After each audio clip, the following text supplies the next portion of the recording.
What's going on, everybody? It is the one and only Q from Retro Q Gaming here, and we are going to talk about audio today. Now, there's many different things to talk about when it comes to audio in gaming, but we're really going to only kind of focus on one or two of them here today.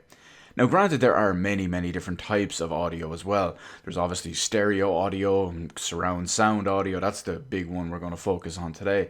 And there's all different codecs and all as well. There's DTS, Dolby Digital, you've got the master audio versions, you've got Dolby Atmos, stuff like that. And the reason why I'm making this video is over the last couple of days I've rejigged my setup just a little bit because I knew it was slightly off, not where it should have been, but well, I'd been a bit lazy since I did a recent upgrade. Now, when it comes to audio, this is something that many people neglect, just like those people who will neglect monitors as well. This is a side note for PC gamers, but this whole audio thing, this applies to console gamers and PC gamers. But as the comparative side, if you will, there are people out there who will buy an i9 9900K or will buy a Ryzen 3900X and pair it with an RTX 2080 Ti and use a 1080p 60Hz monitor, which drives me insane. But it's the same thing with audio. Actually, I would argue it's even worse with audio. How many people out there that you know that have maybe a good high-end PC or even a relatively high-end PC, or even if you're not a PC gamer, if you've got a good TV and then you're using stereo speakers, you're using the PC speakers, you're using headphones, or you're using something like a soundbar. Now, here is why this comes up before we get into it. Like I said, I quickly rejigged my setup the last couple of days. I've been playing a few different games. 2 games specifically, when it comes to the big proper quality from the Aural experience. One of these was The Last of Us Remastered. A very good game and naturally has good quality audio and all as well, from both the music to the sound effects. And, more recently, Resident Evil 3 Remake. Of course, that is a very atmospheric, creepy game, if you will. So naturally, sounds, moans, zombies, whatever it is, everywhere all around you, very immersive, if you will. Now, here's what I want to say. This has been a standard for so long that I implore you, I arguably almost beg you, people, please use as a bare minimum a 5.1 surround sound system. A real 5.1 surround sound system. We don't want a sound bar. We don't want surround sound headphones. We don't want a 2.1 projective sound experience. Please, so much goes in to all of this audio development, all of the technology in here. And one of the reasons I'm even tying in and making this video is that with the push ever so recently from Sony, their PS5 and their deep dive and the whole 3D audio aspect of it, maybe it's going to encourage people to get surround sound, real, true 5.1 surround sound. Now, you can get many different ones out there. You can get relatively basic ones, mid-range ones. You can even build high-end separate units and all as well. This comes down to a few different things. The type of audio format supported. Currently, the majority, I'd say at the moment at least anyway, for games and even most movies use either Dolby Digital or DTS. Now, those are the two more standardized ones. You can get better stuff like DTS Master Audio and Dolby Digital Master Audio, or you can even go top of the line and get Dolby Atmos. And this is going to carry over to next gen as well. Remember, surround sound has been a standard for over 20 years. Please use it.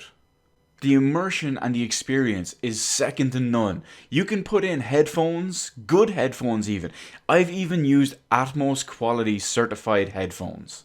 And yes, while they do sound pretty good, there is no comparison to having a true wired 5.1 physical speaker system. Whatever game you're playing, if it's something like Resident Evil, you have the sound of the city around you. It completely envelops you and immerses you. If you're playing something like Call of Duty or Battlefield, you're transported into the war zone. Of course, there are so many more examples of all of this. Arguably 99% of games nowadays support proper 5.1 surround sound. Some do even 6.1 and 7.1. But I'm going to quickly give you 2 surround sound stories, excluding the one that I've done over the last couple of days, to give you a brief example. Probably the one that most people are familiar with as well, when surround sound in the home was being its own first introduced proper cool thing. Friend of mine, his brother bought a DVD player with a surround sound 5.1 setup, and guess what it came free with? The same thing most people probably first experienced surround sound with. It was, yes, a DVD of Saving Private Ryan. We all remember how good that sounded in the cinema, and watching the Omaha Beach scene at the start, at home, with those 5.1 speakers, we looked behind us because we could hear the bullets whizzing by and all that stuff. It was crazy. And remember, that was like 20 odd years ago, so that was new and hype and cool at the time. But they've only gotten more and more advanced. It's only gotten better and better since then. Everyone is really and truly missing an extra level, an extra layer to ascend to for the quality of the experience. Everyone just focuses on the screen and the TV. They're doing it wrong. Now, let's go back to my other story, my other little comparative tale, if you will. I remember probably about, when was it, 2006, I want to say? When did Gears of War 1 come out? Because that one is part of this story. I remember playing Versus in Gears of War 1. It was down to me and one guy on the opposite team. We were on that level that's like the giant stairway going up at the front of the Phoenix Estate, and I could not find the other guy left on the other team whatsoever. Of course, what do I hear? But I hear a Chainsaw Lancer just rev up behind me in my back left speaker. I quickly know he's there, roll forward, 180, boom, he's dead. It literally saved my life in that game. And that's one of my more early, proper examples that I always give to everyone. Now, just as a quick knock-on effect with something I actually only learned about today that's been very played down by the media, which I think is very, very strange, because all these consoles, the Xbox One, Xbox One X, PS4, PS4 Pro, obviously a PC, all of these things support surround sound output. Typically, they do it by either HDMI or, what is preferable, an optical digital Toslink output.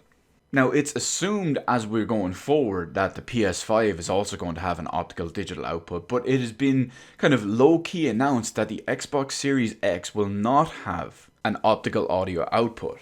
So it will only be doing its surround sound through HDMI.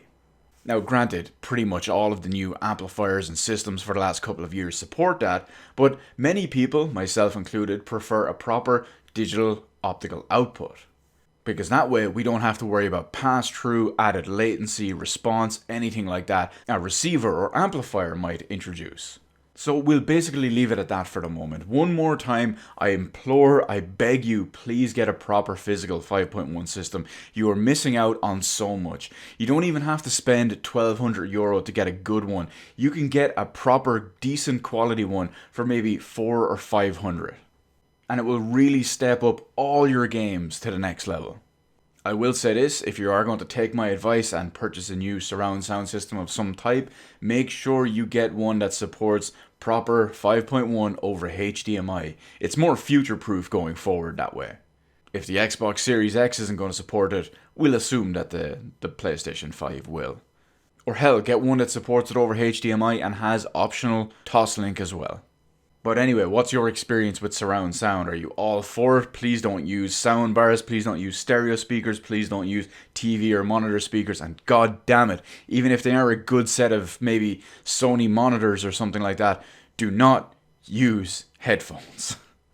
At least not as your primary audio source. Anyway, audio, hit me with it. Comment section below. Me, I'm going to lose myself in this 5.1 system all around me until I build a new one. Probably fairly soon.